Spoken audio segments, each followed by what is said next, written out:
Hey everybody, what's going on? Welcome to Talkin Movies. I'm your host, the real Geno Reynolds, and today we're going to be talking about heist movies, two of them to be exact. One of them is based on an existing franchise, and one of them is, well, it's not based on a true story. They're claiming it is the true story. But first, we're going to be talking about the one that's based on an existing franchise, Ocean's 8, starring Sandra Bullock, who leads an ensemble cast to pull off an impossible heist. Debbie Ocean, the estranged sister of Ocean's 11's Danny Ocean, gathers a crew of women with different talents to attempt an impossible heist at New York City's yearly Met Gala. This one's really simple to talk about. Let me ask you this. Did you enjoy the other Ocean's movies, especially part 1? If so, you're probably going to like this movie too. For the most part, I got exactly what I expected from this movie, which was a fairly entertaining heist movie with a wide range of quirky characters working together to pull off an impossible heist with some twists and turns along the way. Sounds familiar, right? That's just it. This movie's almost a little too familiar. There is a lot of shared things between Ocean's 8 and Ocean's 11 when you start to compare them. Especially with some of the characters' motivations and some of the side motivations going on. It may not be the same, but they're very similar. I was hoping that this one would at least try to buck the system a little more, but honestly, and I'm sure a lot of you felt this way too after you saw the trailer and everything, you're not going to be too surprised when it doesn't. I will say that I did like most of the characters, but there really wasn't anything original about them either. Each character had their roles to play, and the actors did play to their strengths, but none of them really wowed me. I will say that I enjoyed Sandra Bullock getting to play a little bit mean and conniving. The rest of the characters just kind of all played the parts I kind of expected them to play. I'd be lying if I said Rihanna probably won't end up on my crush of the year list when the nominees come out. I really, I know I've ripped on her acting in the past. And I'm not saying she put on some like phenomenal performance in this movie, but she kind of got to just kind of be herself, or at least a version of herself in this movie. So that kind of helped, because when she can just act naturally, she's going to come off better on screen. And, when she's not trying to play someone in the Navy and stuff, I'm going to say she's definitely still a better singer than anything else. But, she just got to kind of be herself, and she was good in this, and everyone else was good in this too. I didn't really dislike any characters. Anne Hathaway kind of played, I don't want to say a stereotypical actress, but one of those actresses that you kind of think are full of themselves. That's how she came off, kind of vain. That being said, I also wasn't surprised when her character was more than what she seemed, I guess we'll say. Most people will start to ask this question, though. Why is the movie called Ocean's 8 when there are only 7 women? And before you go, but there's 8 women in the marketing, well, that's just it. I know that the ads have 8 women, but even though she's in the ads, Anne Hathaway's character is the mark that they're after. So who's number 8? Well, technically it could be considered a returning character who does help in the heist. And no, I'm not talking about Matt Damon, whose scene, I guess, was dropped. The answer becomes painfully obvious who number 8 is. Maybe not the why, but I guessed who it was even before seeing the movie. I was hoping for a bigger surprise. But I'll give you this little tidbit. Let's just say that there's not a lot of truth in advertising. I guess that's all I'll say. They do explain also what has come of Danny Ocean, but honestly, I'm surprised that the explanation wasn't a lie. because it easily could have been. There's really not much more I can say about this movie. Even though I found it somewhat entertaining, I found it also too similar to the other movie, or at least Ocean's 11, that I would want, I don't think I would want to watch it again. I think there's better heist movies out there. Again, it's entertaining. If you enjoyed the other movies, you're going to enjoy this one too, I think. So don't get me wrong. I'm not saying it's like this terrible movie or anything, but it's just, it's more of the same. And if you're cool with that, well, then, you'll be cool with this movie.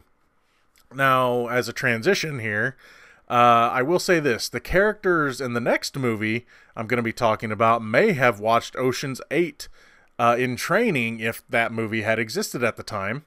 The next movie I want to talk about is American Animals. It's not based on a true story, it claims. The movie is a true story. What starts off as a fantasy but becomes a reality, 4 college students attempt to pull off an impossible heist by stealing rare books from their college's library. Now, I don't want to say too much about this movie because I really don't want to risk spoiling anything, so I'll try my best not to give away any crucial information because I really want people to see this movie. This is the movie that when MoviePass decided they wanted to get into movie production, they got behind this. This is the first movie they got behind. So if you have MoviePass, you'll know that because, man, they're pushing that on their app a lot. But that being said, for their first movie that they are behind, they picked a good one to do so with. One of the things I really loved about this movie is how it told its own story. You see, we not only get actors playing the roles of the young men involved in the crime, but we also get the real versions of them in this movie as well. All throughout the movie, there are interviews with the 4 men that the movie is about. And as the movie goes along, we get the story from their perspective. But at times, those perspectives may or may not contradict one another. It could be something as simple as the color of a man's scarf and as complicated as where a conversation took place or even an event, whether or not an event even happened.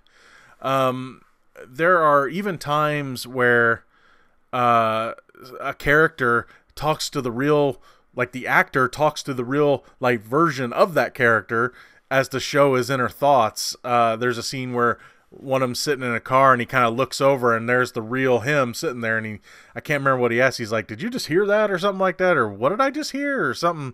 He just kind of, it's a way of showing what he's thinking in a really creative way. The way this movie sets up its narrative keeps the movie flowing at a perfect pace, and it keeps the whole story interesting the entire time. The performances in American Animals were phenomenal. Barry Keoghan, who plays Spencer, is the one that comes up with the idea at first. He's the one that gets to go on the tour through this locked away area to see these rare books. And so that little nugget gets in his head. And I just have to say this about the kid. It would be a crime if he never gets to play a young Joel Edgerton sometime in his career. Just the way this kid looks, I mean, he just looks like Joel Edgerton. It's scary. He needs to play him, the young version of him, someday.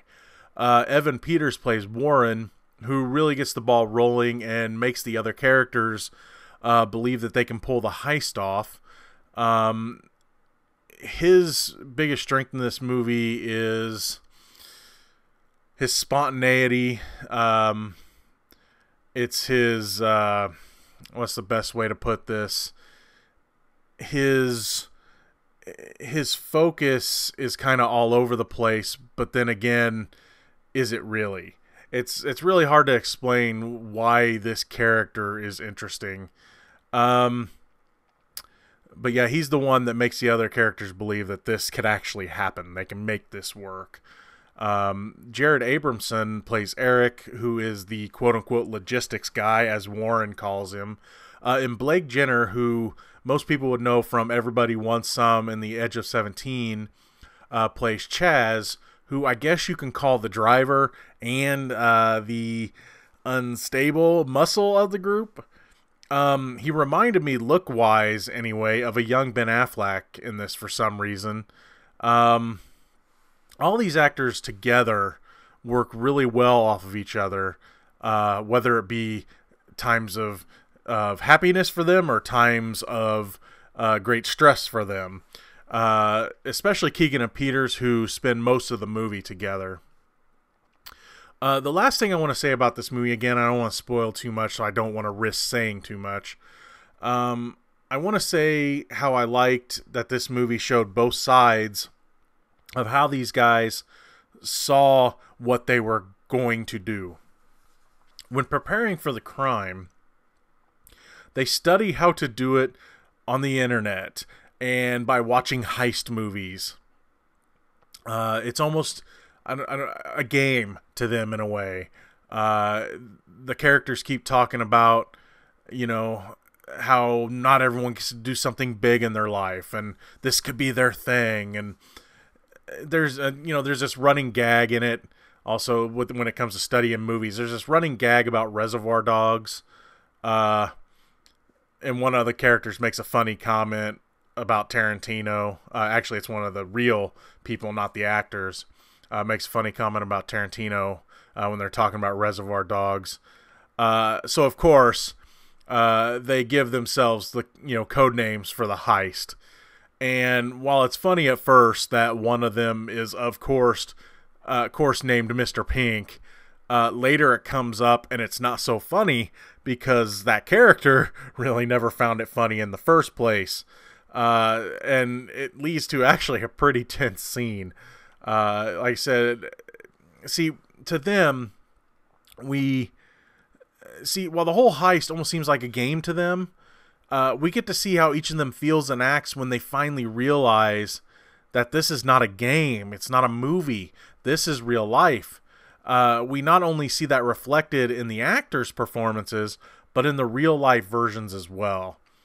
Look, if you can find this movie, go see it. I was lucky. I have connections with the Orchard, so I was able to get a screener for it. Because I was really glad about that, because this movie released nowhere near me. So if you get a chance to see it, definitely go see it. It's not your typical heist movie. The way it's made and everything else just makes it feel so different. It has a great cast of young actors, and also having the real people involved the people that these actors are playing, having them involved made this almost feel like a kind of a pseudo hybrid, drama documentary, or a docudrama, I guess. The multiple sides of the story coming from each character keeps things compelling the whole way through. The acting is phenomenal. Just everything about this movie, I loved it. I wouldn't be surprised if it ended up on my top 10 nominees of the year. It's definitely one to check out, especially if you like character-driven movies and if you like heist movies. So again, go see it. That's going to be all for this edition of Talkin Movies. Hope you guys have enjoyed it. If you like what you've heard here, please subscribe to the Real Geno channel. Hit that notification bell, I guess. I don't understand how any of that stuff works, but hit that notification bell anyway. And also, if you want to know what's going on with the channel, make sure to follow me on Twitter @TheRealGeno. As always, I'm your host, The Real Geno, Geno Reynolds. See you next time.